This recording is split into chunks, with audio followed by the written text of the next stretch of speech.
Hello friends, நீங்கள் பார்த்துட்டு இருக்கிறது ஹரிஷ் வாய்ஸ். சினக்கன் வீடுகள் நாம் என்ன பார்க்க போகிறோம்னா Hunter X Hunter season 5 episode 97 garnish and டிஃபஸ்டேஷன். இத்தனை பிரச்சனைகளை வச்சுக்கிட்டு அவங்க ஹியூமன்ஸை இந்த மாதிரி இன்செக்டாக மாத்திரக்காக தான் அவங்க இந்த மாதிரி பயன்படுத்திக்கிட்டு இருக்கலாங்களா அப்படின்னு. சரி, நம்மளோட பிளானில் யாராவது குறுக்கு வந்தாங்கன்னா அவங்களையுமே போட்டு தடுறது நம்ம தயங்கவே கூடாது. இப்போ ஃபேண்டம் ட்ரூப் அவங்களோட வேலையை காட்ட போகுது அப்படின்னு பிங்ஸ் இங்கே பேசிக்கிட்டே இருக்கிறான்.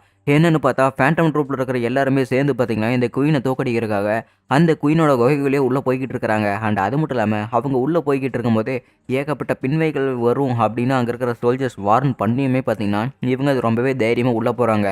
ஸோ ஒவ்வொருத்தவங்களுமே பார்த்தீங்கன்னா ஒவ்வொரு விஷயங்களை வந்து செய்யணும். ஸோ அவங்க ரேஸ் வச்ச மாதிரி ஒவ்வொரு சோல்ஜர்ஸாக பார்த்தீங்கன்னா அவங்க கொண்டுகிட்டே இருக்கிறாங்க. ஸோ பினலோவுமே பார்த்தீங்கன்னா அந்த இடத்துல ஜூபிட்டர் பவர் போட்டுட்டு அங்கே இருக்கிற கெமிலியனை பிடிச்சி கொண்டு போட்டிருப்பான். அவ்வளோதானா, இந்த இடத்துல என்னை எதிர்க்கிறதுக்கு யாருமே இல்லையா அப்படின்னு அவன் பேசிக்கிட்டே இருக்கும்போது மேபி எல்லாருமே செத்துருப்பாங்களாட்டு இருக்குது.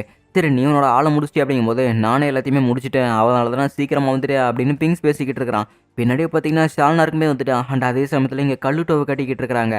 அவள் தன்னோட எனிமையை பார்த்தீங்கன்னா டாப்பாக பீஸாக அப்படி பிரிச்சுட்டு இருந்திருக்கிறா. ஃபர்ஸ்ட் நான் இதை முதல்ல கற்றுக்கணும். என்னோட எனிமே நான் இந்த மாதிரி கொடூரமாக கொள்ளாமல் சிம்பிளாக கொள்றது எப்படின்னு கற்றுக்கணும் அப்படின்னு சொல்லிட்டு கல்லூரி நினச்சிக்கிட்டு இருக்கிறா.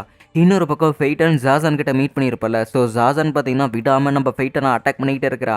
அண்ட் அவரோட ஸ்பீடு வந்து இங்கே அவனுக்கு ஈடு கொடுக்குற மாதிரியே கிடையாது. ஏன்னா இவன் ரொம்பவே ஸ்லோவாக இருக்கிறான். என்னாச்சு, ஒரு ஸ்குவாட்ரன் லீடர் என்ன இந்த மாதிரி இடத்துல குயினை என்ன உன்னால் தோக்கடிக்க முடியல அப்படின்னு சொல்லிட்டு இங்கே ஜாசான் சொல்லிக்கிட்டு இருக்கிறா. அண்ட் அது மட்டும் இல்லாமல் நீ பின்வாங்கிட்டு போயிரு, நல்ல ட்ரைனிங் எடுத்ததுக்கப்புறம் என்கிட்ட வந்து சமாளி அப்படின்னு சொல்லிட்டு இங்கே சொல்லிக்கிட்டு இருக்கிறா. ஆமாம், நீ சொல்கிறது கரெக்டு தான் அப்படின்னு ஃபெய்டான்னு சொல்லிக்கிட்டு இருக்கிறான். அண்ட் அதே சமயத்தில் இங்கே சிசுவுக்கு காட்டிக்கிட்டு இருக்கிறாங்க. ஏன்னா சிசுக்கு இங்கே பைக்கு கிட்ட மாட்டிக்கிட்டு ரொம்பவே சித்திரவதை பட்டுக்கிட்டு இருக்கிறா. அவளோட பிளிங்கி பார்த்தீங்கன்னா அவங்க வலையில் மாட்டிக்கிச்சு. பட் இருந்தாலுமே அதுலேருந்து அவளை மறைய வச்சுட்டு மறுபடியும் எப்படி வேகமாக தப்பிச்சு போய்கிட்டு இருக்கிறா. அண்ட் அதே சமயத்தில் திரும்ப அந்த வேக்யூம் கிளீனர் வந்துட்டு போகிறதுனால இங்கே பைக்குக்கு செம்ம டிஸ்டர்பன்ஸாக இருக்குது. அந்த வேக்யூம் கிளீனரை வந்து அவளோட ஆராவோட கண்ட்ரோலாக இருக்காட்டிருக்குது. ஏன்னா அவள் அதே சமயத்தில் அதை வர வச்சுட்டு அப்புறம் போக வச்சுட்டு இருக்கிறா. அப்படின்னா எனக்கு வேறு வழியே கிடையாது, இந்த பவரை பயன்படுத்துறதுக்கு எனக்கு கடுப்பத்தான் இருக்குது. பட் இருந்தாலுமே நான் அதை செஞ்சுதான் ஆகணும் அப்படின்னு சொல்லிட்டு அவன் வளையோட இடத்த பார்த்தீங்கன்னா கொஞ்சம் டைட் பண்ணிக்கிட்டு இருக்கிறான். ஏன்னா இந்த மாதிரி சமயத்தில் நான் இதை பயன்படுத்துறத தவிர எனக்கு வேறு வழியே கிடையாது அப்படின்னு சொல்லிட்டு ஹைட்டாக ஜம்ப் பண்ணுற மாதிரிங்க. லவ்வர் ஆஃப் வேவ்ஸ் அப்படின்னு சொல்லிட்டு பெரிய வலை மாதிரி ஒன்று விட்டுட்டு இருக்கிறான் பாருங்க. அது சிசுக்கு அப்படியே முழுசாக ரவுண்ட் பண்ணிடுச்சு. உன்னால் இதை வந்து தப்பிக்கவே முடியாது. ஏன்னா பைஹன்னாலேயே இதை இடத்த விட்டு வெளியே வர முடியாது. ஸோ இப்போ நல்லா வசமையாக என்கிட்ட மாட்டிக்கிட்டியா, இப்போ நான் உன்னை கடைசியாக கொண்டு போய் என்னோட லார்ட் ஜாசன் கிட்ட கொடுக்க போகிறேன், அவங்க ரொம்பவே சந்தோஷப்படுவாங்க பாரு அப்படின்னு சொல்லிட்டு இங்கே சிசுக்குவை அவன் பாட்டுக்கு இழுத்துட்டு போய்கிட்டே இருக்கிறான். ஸோ அவன் இழுத்துட்டு போயிட்டு இருக்கும்போது திடீர்னு வலை வெயிட்டர் இல்லாமல் ரொம்பவே லெஸ் வெயிட்டாக இருக்குது. என்னடா அது வெயிட் இல்லாமல் இருக்குது அப்படின்னு பார்க்கும் போது தெரியுது அவனுக்கு செம ஷாக்கிங்கு. இவன் அது வந்து வெளியே வந்துட்டாள் அப்படின்னு சொல்லிட்டு அவன் திரும்பி பார்க்குறா பாருங்க. திரும்பி பார்க்கறதுக்குள்ளேயே முகரையிலேயே குத்துன்னு நம்ம சிசுக்கு குத்திக்கிட்டே இருக்கிறான். அண்ட் அதே சமயத்தில் அவன் மயக்க மாட்டுற அளவுக்கு பார்த்தீங்கன்னா அட்டாக் பண்ணிட்டா. இப்போ அவனோட உடம்புலேருந்து ஏகப்பட்ட பிளட் வந்துக்கிட்டு இருக்குது. அப்படின்னா நீ என்ன பண்ணி தொலைச்ச, அது வந்து எப்படி வெளியே வந்த அப்படின்னு நம்ம பை கேட்டுக்கிட்டே இருக்கும்போது இப்போ தான் அவனுக்கு கொஞ்சம் கொஞ்சமாக புரியுது. ஸோ அந்த வலையிலே என்னோட ட்ரெஸ் எல்லாமே ஒட்டியிருக்கும். ஸோ இவ கரெக்டாக அந்த வலையில் ஒரு ஓப்பனிங் கிரியேட் பண்ணி அந்த வலையிலேருந்து வெளியே வந்துட்டா. ஸோ அந்த மிஷினுமே இவளோட ஆறாவில் கண்ட்ரோல் ஆகிருக்குதுல்ல, அதனால் அவள் ஈஸியாக அதை வந்து வெளியே வந்துட்டா, அந்த மிஷினுமே கொண்டு வந்துட்டா அப்படின்னு சொல்லிக்கிட்டு இருக்கிறான். அப்படின்னா நீ அதை வந்து தப்பிக்கவே முடியாது. நான் இன்னொரு அட்டாக் பண்ணால் நீ கரெக்டாக மாட்டிக்கவில்லை, ஏன்னா உன் உடம்புல இப்போ ட்ரெஸ்ஸு கூட இல்லை அப்படிங்கிறாங்க. எனக்கு மட்டும் என்ன, உனக்கு மட்டும் என்ன வாழுது, உன்னால் அது 2 தடவை அட்டாக்கை பயன்படுத்த முடியுதுன்னு எனக்கும் நல்லாவே தெரியும். 2 தடவை பயன்படுத்தினா உன்னோட பின் விளைவுகள் எப்படி இருக்குன்னு எனக்கும் தெரியும்ப்பா அப்படின்னு சிசுக்கு சொல்லிக்கிட்டு இருக்கிறா. அதெல்லாம் கிடையாது, நான் உன்னை அடிச்சதே தீருவோம் பாரு அப்படின்னு சொல்லிட்டு இந்த இடத்துல பைக் பேசிக்கிட்டு இருக்கிறான். உனக்கு அந்தளவுக்கு தைரியம் இருக்குதா, கண்டிப்பாக நானும் என்னோட பிளிங்கியும் சேர்ந்து உன்னை தோடிப்போம் பாரு. பிளிங்கி இப்போவே அவன் உடம்புல இருக்கிற எல்லா பிளட்டையுமே உறிஞ்சிடு அப்படின்னு சிசுக்கு சொல்லும்போது அந்த வேக்யூம் கிளீனருமே பார்த்தீங்கன்னா பைக்கோட உடம்புல இருக்கிற எல்லா பிளட்டையுமே அப்படியே உறிஞ்சு எடுத்துக்கிட்டு இருக்குது நூல் மாதிரி. இதுக்கெல்லாம் வாய்ப்பே கிடையாது. என் உடம்புல இருக்கிற பிளட் எல்லாமே இவ எடுத்துக்கிட்டு இருக்கிறா. இப்படியே போச்சுன்னா எனக்கு ரொம்பவே மயக்கம் வந்துடும், எனக்கு மயக்கம் வர மாதிரி இருக்குது, இதுக்கு நான் விடவே மாட்டேன் அப்படின்னு சொல்லிட்டு அவன் அட்டாக் பண்ணுறான் பாருங்க. அது வந்து ஈஸியாக தப்பிச்சு போயிட்டான். ஸோ இவனுக்கு போக போக பார்த்தீங்கன்னா இப்போ மயக்கம் வர மாதிரி இருக்குது. எல்லாம் உடம்புல இருக்கிற எல்லா ரத்தமும் போயிடுச்சுன்னா எப்படி உன்னால் உயிரோட இருக்க முடியும். அதனால் தன் உயிரை காப்பாற்றிக்கிறதுக்காக எங்கெங்கெல்லாம் காயம் இருக்கோ அங்கே எல்லாமே பார்த்தீங்கன்னா கையை வச்சு அடைச்சிக்கிட்டான். இப்போ உன்னால் என்ன பண்ண முடியும் அப்படிங்கும்போது அவனோட முதுகுலேருந்துமே பார்த்தீங்கன்னா ஏகப்பட்ட ரத்தம் இருக்குது. ஸோ நான் உடம்புல மொத்தமாக 29 அடி போட்டிருக்கிறேன். அந்த 29 அடிக்குமே ஒவ்வொரு ஓட்டை இருக்கும்ல. ஸோ கண்டிப்பாக உனக்கு 8 கை வச்சுக்கிட்டு நீ எல்லாத்தையுமே அடைக்க முடியாது. அவ்வளோதான், நீ இந்த இடத்துல தோத்துட்ட, கண்டிப்பாக உன்னால் நீ சமாளிக்கவே முடியாது, நீ அவ்வளோதான் செத்துட்ட அப்படின்னு சொல்லிட்டு கிசுக்கு சொல்லிக்கிட்டே இருக்கிறா. அதே சமயத்தில் அவளோட பிளிங்கியுமே பார்த்தீங்கன்னா விடாமல் ரத்தத்தை அப்படியே உறிஞ்சிக்கிட்டே இருக்குது. இன்னொரு பக்கம் பைக்கு எலும்புந்தோளுமா அப்படியே ஆகிட்டான். ஸோ அதே சமயத்தில் பைக்குமே பார்த்தீங்கன்னா இந்த இடத்துல உயிர் விட்டுட்டான். சிலந்தி மாதிரி இருக்கிற மனுஷன் இப்போ கரப்பம் முடிச்சுட்டா தவுண்டு போய் அப்படி கீழே படுத்துட்டான். அண்ட் அவள் திரும்பி இங்கேருந்து போய்கிட்டு இருக்கும்போது அவளுக்கு இப்போ தான் பார்த்தீங்கன்னா ஒரு பிளான் வந்துக்கிட்டு இருக்குது. அட ஆமாம்ல அப்படின்னு சொல்லிட்டு அவள் திரும்பி போய் நம்ம இங்கே பைக்கு கிட்ட போய் நின்றுக்கிட்டு இருக்கிறா. ஆக்சுவலி உங்ககிட்ட வலை பின்னுற அந்த டெக்னிக் இருக்குதுல்ல, அந்த வலையை வச்சு நீ உன் காயத்தை அடைச்சிருந்தாலே நீயே நேரம் தப்பிச்சிருப்பியாடா பைத்தியக்காரன், நீயும் பைத்தியக்காரன் நானும் பைத்தியக்காரி தான் போ அப்படின்னு சொல்லிட்டு சிசுக்கு இங்கே நினச்சிக்கிட்டே இருக்கிறான். இன்னொரு பக்கம் ஃபைட்டான காட்டிக்கிட்டு இருக்கிறாங்க. ஏன்னா கல்லுட்டு அவளோட பிரச்சனை எல்லாமே முடிச்சுட்டு வந்துட்டு இந்த இடத்துல இங்கே இருக்கிற பிரச்சனையை பார்த்துக்கிட்டு இருக்கிறா. அவளுக்கு பார்க்கும்போது செம்ம ஷாக்கிங்காக இருக்குது. ஏன்னா இந்த இடத்துல இப்பேற்பட்ட ஒரு பிரச்சனை போய்கிட்டு இருக்குது, எல்லாருமே செவனேன்னு உட்காந்துட்டு இருக்காங்களே அப்படின்னு. அண்ட் அதே சமயத்தில் இவன் சண்டை போடுறதெல்லாமே பார்த்துட்டு இவளுக்கெல்லாம் ஒன்றுமே முடியல. என்னடா இவன் இந்த அளவுக்கு சண்டை போட்டுட்டு இருக்கானே, இவன் இந்த அளவுக்கு சண்டை போட்டெல்லாம் நான் பார்த்ததே கிடையாது. நான் நினச்சதை விட இவங்க எல்லாருமே ரொம்பவே சக்தி வாய்ந்தவங்களா இருக்கிறாங்க. நான் இவங்கள விட சக்தி வாய்ந்தவன், ரொம்பவே சக்தி அதிகமாக இருக்குது. நான் ஸ்பீடாக எல்லாத்தையுமே கொண்டுட்டு வருவேன்னு பார்த்தா நான் தான் எல்லாத்தையும் விட கடைசியாக வந்திருக்கிறேன்னா எனக்கு இதை நினச்ச பார்க்கும்போது ரொம்பவே கஷ்டமாக இருக்குது. அவங்க சண்டை போடும்போது கூட ஃபைட்டானா நான் ஒரு ஃபைட்டானா பார்க்கல, இந்த இடத்துல பல ஃபைட்டான் இருக்கிறாங்க. அப்படின்னா அவங்களோட ஸ்பீடு தான் வெவ்வேறு கிரியேஷனை இங்கே கொண்டுட்டு வந்துக்கிட்டு இருக்குதா, அவங்களோட டூப்ளிகேட் ஏகப்பட்டது இங்கே இருக்குது. ஸோ அவங்க எல்லாமே அந்த அளவுக்கு ஸ்பீடாக இருக்கிறாங்களா, நான் அந்த அளவுக்கு ஸ்லோவாக இருக்கிறேன் அப்படின்னு சொல்லிட்டு கல்லுட்டு நினச்சிக்கிட்டே இருக்கிறாங்க. சண்டை போட்டுட்டு இருக்கும்போது நம்ம ஷிசுக்கு வந்துட்டா, என்னை மன்னிச்சிடுங்க லேட் ஆயிடுச்சு அப்படின்னு மறுபடியும் சொல்கிறா. என்னாச்சு ஆடாடா உன் ட்ரெஸ்ஸுக்கு என்ன இந்த லட்சத்தில் இருக்குது அப்படிங்கும்போது, இல்லை இனிமே அந்த அளவுக்கு கொஞ்சம் கடினமாக இருந்தான், அதனால தான் நான் கொஞ்சம் லேட் ஆயிடுச்சு அப்படிங்கிறாங்க. சரி நீ தோத்துட்டி அப்படிங்கும்போது சேச்சே நான் தான் ஜெயிச்சேன் அப்படிங்கிறாங்க. சரி இப்போ இங்கே என்ன போயிட்டு இருக்குது அப்படிங்கும்போது நம்ம ஃபைட்டாக தான், ஏன்னா அவள் இவ்வளோ நேரம் சண்டை போட்டுட்டு இருக்கிறதுனால இவ தான் குயினாக இருக்கும்னு நினைக்கிறேன். ஸோ நம்ம ஃபைட்டானுமே கொஞ்சம் ஸ்லோவாக திறக்கிற அப்படிங்கிறாங்க. ஏன்டா இது எத்தனை தடவை சொல்லிக்கிட்டே இருப்ப அப்படின்னு சொல்லிட்டு இங்கே கல்லுட்டவுக்கு செம கோவம் வந்துக்கிட்டே இருக்குது. சரி இப்போ நம்ம என்ன பண்ணுறது, நம்ம போய் அவனுக்கு உதவி பண்ணாமல் வேணாமா அப்படின்னு சொல்லிட்டு நம்ம கல்லுட்டை கேட்கும்போது, என்ன பேசிகிட்டு இருக்கிறேன் நான் பல போய் அவனுக்கு உதவி பண்ண வேணாம் அப்படின்னு சொல்லிட்டு பிங் சொல்லிக்கிட்டு இருக்கிறான். இன்னொரு பக்கம் ஃபைட்டான்னு பார்த்தீங்கன்னா ஜசானை போட்டு அட்டாக் பண்ணுறதுக்கு ட்ரை பண்ணிக்கிட்டு இருக்கிறா. பட் அவனால் எதுவுமே முடியல. ஸோ கரெக்டாக அவனோட கொடையிலேருந்து பின்னாடி அட்டாக் பண்ணாங்கும்போது அவளோட கொடுக்கு வந்து கரெக்டாக பிடிச்சிருச்சு. சரி நீ என்னதான் கொடை பிடிச்சாலுமே சரி நீ அது வந்து தப்பிக்கவே முடியாது அப்படின்னு சொல்லிட்டு ஒரு பட்டன் அமுத்துறான் பாருங்க. கொடையில் இருக்கிற அந்த ஊசி பார்த்தீங்கன்னா பறந்து போய் அப்படியே ஜாசானோட கன்னத்திலே அடிக்குது பாருங்க. அவளுக்கு கன்னத்திலே ஒரு அடி விழுந்துருச்சு. இவளுமே அந்த அதிர்வில் அப்படியே பின்னாடி போயிட்டா. இவளுக்கு அந்த காயத்தை பார்க்கும்போது செம ஷாக்கிங்காக இருக்குது. ஏன்னா இவளோட அழகான முகத்தில் இப்படி ஒரு காயத்தை இருந்தால் யாருக்கு தான் ஒத்துக்க முடியும்? உனக்கு எவ்வளவு தைரியம் இருந்தால் என் முகத்தை இந்த மாதிரி நீ காயப்படுத்துவ? உன்னை நான் சும்மாவே விட மாட்டேன்டா. இந்த இடத்துலயே இருக்கிறவன் சக்தி வாய்ந்தவன் நான் ஒருத்தி தான். ஆனால் என்னை நீ காயப்படுத்திட்டு இல்லை, உன்னை நான் இந்த தடவை சும்மாவே விட மாட்டேன் பாரு அப்படின்னு சொல்லிட்டு அவளுக்கு பின்னாடி ஒரு கொடுக்கு மாதிரி இருக்கும்ல, அந்த கொடுக்க பார்த்தீங்கன்னா அப்படி பிச்சு போட்டுட்டா. ஸோ அது பிச்சதுக்கு அப்புறம் பார்த்தீங்கன்னா இவ வித்தியாசமான ஒரு மிருகமாக மாறிக்கிட்டு இருக்கிறா. ஆக்சுவலி இவங்களுக்கு ஏதாவது ஒரு காயம் பட்டுச்சுன்னா இவங்க எல்லாருமே பார்த்தீங்கன்னா வெவ்வேறு மிருகமாக பார்த்தீங்கன்னா எவால்வ் ஆகிட்டு இருக்கிறாங்க.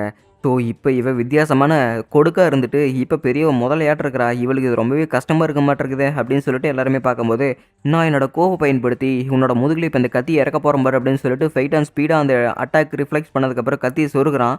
ஆனால் அந்த ஹார்ட் ஸ்கின்னுக்கு அவனோட ஸ்வாட் வந்து உள்ளே போகவே இல்லை. இப்போ நான் என்ன பண்ணுறது, அவன் என்னதான் அட்டாக் பண்ணாலுமே அந்த ஸ்வாடில் அவனால் அட்டாக் பண்ண முடியல. நான் போய் உதவி பண்ண வேணாமா அப்படின்னு கல்லுட்ட கேட்கும்போது, உதவியா எதுக்கு? ஏன்னா இது ஒவ்வொருத்தரோட ரேஸு, நாம் எல்லாருமே சேர்ந்தானே இந்த வேலையை முடிக்கணும்னு இருந்தோம். ஸோ அவனால் தோக்கடிக்க முடியலனா நாம் இந்த இடத்துலேருந்து போய் அவனுக்கு உதவி செய்யலை அப்படிங்கிறாங்க. கரெக்டாக அவன் ஜஸ்ட் நிமிஷத்தில் தப்பிக்கும்போது அவள் கையை ஆட்டுறா. அதுக்கே சட்டை கிழியுது. அச்சோ என்னாச்சு? அவள் அந்த அட்டாக்லேருந்து தப்பிச்சிட்டா. இருந்தாலுமே நம்ம ஃபைட்டானுக்கு எப்படி அடி விழுந்தது அப்படின்ட்டு இருக்கும்போது, ஆக்சுவலி அவன் எமிட்டரோட தப்பு. ஏன்னா அவன் கோவை பயன்படுத்தினப்போ அவளோட ஆராவை பயன்படுத்தி தான் அந்த ஜசன் அப்படிங்கிறவ அட்டாக் பண்ணிட்டு இருக்கிறா. சரி இப்போ நம்ம போய் அவனை காப்பாற்ற வேணாம் அப்படிங்கிறாங்க. நாமளும் ஒன்று காப்பாற்ற வேணாம், அவள் அடி வாங்கினதுக்கப்புறம் நாம் வேணா போய் அட்டாக் பண்ணலாம் அப்படிங்கிறாங்க. நான் தாண்டா முதல்ல போவேன் அப்படின்னு சொல்லிட்டு பெனோலோ அப்புறம் ஃபிங்ஸ் 2 பேருமே சண்டை போட்டுட்டு இருக்காங்க. சரி 2 பேர்த்துக்குள்ள எதுக்கு சண்டை, காயின் போட்டு பார்க்கலாம் அப்படிங்கிறாங்க. பெனோலோவுக்கு தான் பார்த்தீங்கன்னா இந்த இடத்துல காயின் விழுந்திருக்குது. இவனுங்க எல்லாருமே சாதாரண ஆளுங்களே கிடையாதாட்டு இருக்குது. ஏன்னா இவனுங்க எல்லாருமே பைத்தியக்காரத்தனமாக இருக்கிறாங்க. பட் இவங்களோட சக்தி கணக்கில் அடங்காத அளவுக்கு ரொம்பவே சக்தி வந்ததாக இருக்குது. நானும் எனக்கான ஒரு ப்ராமிஸை நான் கண்டிப்பாக காப்பாற்றியே தான் தீருவேன். ஏன்னா நான் என் பிரதரை கண்டிப்பாக வீட்டுக்கு கொண்டு வந்தே தான் தீருவேன் அப்படின்னு சொல்லிட்டு இந்த இடத்துல கல்லுட்டு நினச்சிக்கிட்டே இருக்கிறான். இவன் பிரதர்ன்னு சொன்னது நம்ம கீழே தான். ஸோ இன்னொரு பக்கம் ஃபெய்டான் ரொம்பவே அடி வாங்கியிருக்கிறான்ல. ஸோ அவன் அடி வாங்கினதுனால இவனுக்கு சக்தி ரொம்பவே அதிகமாயிருச்சு. இவனை கோவத்தினால வர இந்த அதீத சக்தி நம்மளையுமே அழிச்சு போட்டுரும். நாங்கள் இது ஒரு தடவைக்கு பார்க்கறதுக்கு ஆசைப்பட்டோம். ஆனால் எங்களோட உயிரையுமே எடுக்கிற அளவுக்கு ரொம்பவே பெரிய ஆபத்தாயிருச்சு. கல்லுட்டோ இங்கிருந்து தப்பிச்சு போயிடும், இல்லைன்னா நாமளுமே இதோட சேர்ந்து சாக வேண்டியதான். டப்புனிங்கிருந்து ஓடி வந்துடு அப்படின்னு சொல்லிட்டு ஃபிங்ஸ் அங்கே இருக்கிற எல்லாருமே பார்த்தீங்கன்னா ஓடி போயிட்டு இருக்கிறாங்க. எனக்கு இந்த சக்தியை பார்க்கணுன்னு ஆசை இருக்குது. பட் இருந்தாலுமே எனக்கு இது ரொம்பவே ஆபத்தாக இருக்க மாட்டிருக்குது. நான் இங்கிருந்து கிளம்புறேன் அப்படின்னு சொல்லிட்டு கல்லுட்டோமே பார்த்தீங்கன்னா இங்கிருந்து ஓடி வரா. ஸோ நம்ம ஃபைட்டான சுற்றி ஏகப்பட்ட ஆரா ப்ரெசன்ஸ் பார்த்தீங்கன்னா அந்த இடத்துல இருக்குது. அவனோட ஆரா பார்த்தீங்கன்னா பல மடங்கு இன்க்ரீஸ் ஆகிட்டு இருக்குது. டப்புன்னு அந்த இடத்துல பெரிய வெளிச்சம் வந்துட்டு அப்படியே பார்த்தீங்கன்னா டிம் ஆயிடுச்சு. என்னென்னு பார்த்தா இந்த இடத்துல நம்ம ஃபைட்டானுக்கு வித்தியாசமான ஒரு ட்ரெஸ் இருக்குது. இதை பார்க்கும்போது ஜசானுக்கு ஒன்றுமே புரியல. நீ எங்கிறதுனா வந்த, நீ என்னடா வித்தியாசமான ட்ரெஸ் போட்டு வந்திருக்கிற அப்படின்னு சொல்லிட்டு அந்த இடத்துல அவள் சேம ஆச்சரியத்தில் இருக்கிறா. நீ என்னை அட்டாக் பண்ணிடல, இப்போ நான் உன்னை சும்மா விடவே மாட்டேன் பாரு அப்படின்னு சொல்லிட்டு பெயின் பேக்கர் அப்படின்னு ஒரு பவரை பார்த்தீங்கன்னா அவன் இனிஷியலைஸ் பண்ணுறான். அங்கே இருக்கிற எல்லாருமே பார்த்தீங்கன்னா உசுரை கொடுத்து ஓடிக்கிட்டு இருக்கிறாங்க. ஏன்னா அவனோட அட்டாக்கு இங்கே இருக்கிற எல்லாருமே அட்டாக் பண்ணும் அப்படின்னு தெரிஞ்சதுனால ஸோ பெயின் பேக்கர் பவர் மூலமா ரைசிங் சன் அப்படின்னு அந்த இடத்துல ஒரு சன்னை கொண்டு வராம பாருங்க. அங்க இருக்கிற எல்லாருமே பார்த்தீங்கன்னா, அப்படியே சாம்பல் ஆகுறாங்க. இந்த கூண்டு, இந்த இடம் எல்லாமே பார்த்தீங்கன்னா, அப்படியே கொஞ்சம் கொஞ்சமா சாம்பலாகிட்டு இருக்குது. ஜஸ்ட் மிஸ்ல எப்படியோ தப்பிச்சிடுறா அப்படின்னு சொல்லிட்டு ஃபேண்டம் ட்ரூப்ல இருக்கிற எல்லாருமே பார்த்தீங்கன்னா, அப்படியே ஜஸ்ட் மிஸ்ல தப்பிச்சிடுறாங்க. அண்ட் அந்த இடத்துல இருக்கிற சூரியன், அந்த இடத்துல இருக்கிற ஜாசன அப்படியே எரிச்சுக்கிட்டு இருக்குது. என்னாச்சு? உன்னால மூச்சு விட முடியலையா? நீ என்னதான் மூச்சு விட்டாலுமே சரி, உன்னோட அந்த மூச்சு விடுற குழாய் எல்லாமே வறண்டு போயிரும். நீ இப்ப எவால்வ் ஆயிருக்கிற இந்த மிருகத்தினால கூட உன்னால காப்பாத்த முடியாது. ஏன்னா, இந்த மாரி சமயத்துல இங்க இருக்கிற எல்லாமே வறண்டு செத்து போயிரும். நீயும் இப்ப அதே மாரி தான் சாகப் போற. என்ன எதிர்த்து அட்டாக் பண்ணியில்ல. நீ என்ன இன்னும் சத்தியம் ஏதாவது எதிர்த்து அட்டாக் பண்ணியிருந்தீன்னா, நான் செத்து போயிருப்பேன். ஆனா, நீ பாதியோட அட்டாக் பண்ணிட்டு என்ன பாதி மீதி உயிரோட விட்ட பார்த்தியே. அதுதான் நீ செஞ்ச பெரிய தப்பு அப்படின்னு சொல்லிட்டு இங்க ஃபெய்டான் சொல்லிக்கிட்டு இருக்கிறான். அந்த பவருமே போனதுக்கப்புறம் அந்த இடம் முழுக்கவே பார்த்தீங்கன்னா, எல்லாமே சாம்பலா கிடக்குது. அப்படியே கங்கு அந்த அளவுக்கு இருக்குது. அடடா! என்னாச்சு? ஃபியூவல் மறுபடியும் தீர்ந்து போயிருச்சா? ச்சே! இந்த அளவுக்கு சக்தி இருக்குன்னு நான் நெனச்சு கூட பார்க்கவே இல்ல. நான் இன்னும் கொஞ்சம் விளையாடலான்னு ஆசைப்பட்டுட்டு இருந்தேன் அப்படின்னு சொல்லிட்டு இங்க ஃபெய்டான் சொல்லிக்கிட்டு இருக்கிறான். அண்ட் அந்த இடத்துல குயினுமே செத்து போயிட்டா. இப்ப இவங்க எல்லாருமே பார்த்தீங்கன்னா, உள்ள வந்து பார்க்குறாங்க. எல்லா விஷயமுமே கரெக்ட்டா இருக்குதா? இல்ல எல்லாருமே உயிரோட இருக்காங்களா? அப்படின்னு சொல்லிட்டு. அவங்க கரெக்ட்டா வெளிய போய்க்கிட்டு இருக்கும்போது, இன்னும் ஏகப்பட்ட கேமரா ஹேண்ட்ஸ் பார்த்தீங்கன்னா, அங்கேயே தான் உட்காந்துக்கிட்டு இருக்குது. என்னது இவங்க எல்லாரும் அசையாம அப்படியே இருக்கிறாங்க அப்படின்னு பிங்ஸ் கேட்கும்போது, எனக்கு தெரிஞ்சு குயின் செத்ததுனால அவளோட கண்ட்ரோல் இல்லாம எல்லாமே இங்க அமைதியா இருக்கட்டுருக்குது அப்படின்னு ஷால்னார்க் சொல்லிக்கிட்டு இருக்கிறான். அண்ட் அவங்களுக்கு முன்னாடி போன எபிசோட்ல ஒரு ஹியூமன கொண்டு வந்து இங்க டாகா மாத்திருப்பாங்கல்ல. அந்த டாக் தான் பார்த்தீங்கன்னா, இப்ப அழுதுகிட்டு வந்துகிட்டு இருக்குது. ஸோ அந்த கேமரா ஹேண்ட் உருவத்துல இருக்கிற டாக் பார்த்தீங்கன்னா, தயவு செஞ்சு என்ன கொல்லுங்க அப்படின்னு சொல்லிட்டு அழுதுகிட்டு இருக்குது. அதே சமயத்துல இவன் பேசுறது எல்லாமே கேட்டுட்டு, அங்க இருக்கிற எல்லா கேமரா ஹேண்ட்ஸுமே பார்த்தீங்கன்னா, சுயநினைவுக்கு திரும்பி எல்லாமே எந்திரிக்குது. தயவு செஞ்சு இங்க இருக்கிற எல்லாரையுமே கொன்னு போட்டுருங்க. எங்கள கொல்லுங்க அப்படின்னு சொல்லிட்டு அங்க இருக்கிற எல்லாருமே கேட்டுக்கிட்டு இருக்கிறாங்க. ஓ! உங்கள நான் கொல்லணுமா? நான் உங்கள கொல்ல முடியாது. ஏன்னா, நான் ரொம்பவே கருணையோடலாம் கொல்ல மாட்டேன். நான் ரொம்பவே கொடூரமா தான் கொல்லுவேன் அப்படின்னு சொல்லிட்டு, பிங்க்ஸ் பார்த்தீங்கன்னா, அவனோட கையில பவர் ஏத்திக்கிட்டு இருக்கிறான். உன் உடம்புல இன்னும் உயிர் இருக்குதுல்ல. உயிர் இருக்கும்போது எதுக்காக இந்த மாரி கெஞ்சி கேட்டு சாவணும்னு ஆசைப்பட்டுட்டு இருக்கிற? உன் உடம்புல உயிர் இருக்குதுல்ல. வந்து என் கூட 1 வெர்சஸ் 1 சண்டை போட்டுட்டு அதுக்கப்புறம் வந்து செத்து போடா அப்படின்னு சொல்லிட்டு இங்க பிங்க் சொல்றான். இத கேட்கும்போது அவனுமே பார்த்தீங்கன்னா, எதிர்த்து போய் அட்டாக் பண்ண, இப்ப நான் ஒரு அடியில உன்ன சாகடிக்காம வர்றேன் அப்படின்னு சொல்லிட்டு அந்த டாகையுமே பார்த்தீங்கன்னா போட்டு தள்ளிட்டான். ஸோ இப்ப இங்க மீதி இருக்கிற எல்லா கேமரா ஹேண்ட்ஸுமே பார்த்தீங்கன்னா, இவங்க போட்டு தள்ளினதுக்கப்புறம் இவங்க குயினுக்கு எதிர்த்து ஏதாவது போராடணும் அப்படின்னு ஆசைப்பட்டுட்டு இருக்கிறாங்க. பட் இவங்களால தான் எதுவுமே பண்ண முடியாது. இவங்க அவங்க கண்ட்ரோல்ல இருக்கிறனால இவங்களாலேயே எதுவும் பண்ண முடியல. ஸோ இப்ப எல்லாருமே உயிர் பிரிஞ்சதுனால இந்த மாரி ஒரு நிலைமைக்கு வந்துட்டானுங்க. பைத்தியக்காரனுங்க அப்படின்னு சொல்லிட்டு பிங் சொல்லிக்கிட்டு இருக்கிறான். பை த வே எனக்கு பாஸ் இன்னும் பார்க்கணும் போல இருக்குது. பாஸ் இந்நேரம் என்ன பண்ணிட்டு இருப்பாருன்னு தெரியல. எனக்கு வெயிட் பண்றதுக்கு ரொம்பவே கவலையா இருக்குது அப்படின்னு பேசிக்கிட்டே இருக்கும்போது, அந்த இடத்துல மெசேஜ் ஆட்ட வந்துகிட்டு இருக்குது. யார்ரா அது? பாஸ் பத்தின ஏதாவது விஷயமா அப்படின்னு சொல்லிட்டு பிங்ஸ் கேட்கும்போது, இல்ல நம்ம நொபுனாகா தான். அவனுக்கு ஏதோ முக்கியமான வேலையாமா. அதனால தான் நம்மள வர சொன்னான் அப்படிங்கிறாங்க. அவனுக்கு வேற வேலை பொழப்பு இல்லையா? நான்லாம் அங்க வர முடியாது. ச்சே! எனக்கு வெயிட் பண்றது ரொம்பவே கஷ்டமா இருக்குது அப்படின்னு சொல்லிட்டு பிங் சொல்லிக்கிட்டு இருக்கிறான். இங்க பார்றா யாரோ பொம்பள புள்ளையாட்ட அழுவுறாங்களாட்டு இருக்குது அப்படின்னு சொல்லிட்டு ஃபெய்டானு ஷால்னார் கிண்டல் பண்ணும்போது, தனியா முடிச்சவனுங்களா என்னையாடா கிண்டல் பண்றீங்க? போய் தொலைங்கடா அப்படின்னு சொல்லிட்டு கள்ள தூக்கி எறிஞ்சுக்கிட்டு இருக்கிறான். மீட்டியர் சிட்டியை இவங்க எல்லாருமே சேர்ந்து ஒரு பக்கம் காப்பாத்திட்டாங்க. இன்னொரு பக்கம் நம்ம கானுக்கு இழுவா 2 பேருமே பார்த்தீங்கன்னா, அவங்களோட ட்ரெஸ்ஸை கழட்டி ரெடி ஆகிட்டு இருக்கிறாங்க. எதுக்காகனா, அவங்க தண்ணியை கடந்து யாருக்குமே தெரியாம இன்னொரு நகரத்துக்கு போறதுக்காக. எப்படியாவது ஈஸ்ட் கார்ட்ரிக்குள்ள இவங்க ஊடுருவி போயிடலாம் அப்படின்னு காரணத்தோட இருக்கிறாங்க. ஏன்னா இன்னும் 9 நாள் தான் இருக்குது கிங்கோட சோல்ஜர் செலக்ஷன் ப்ராசஸ்க்காக. அதோட எபிசோட் முடிக்கப்படுது.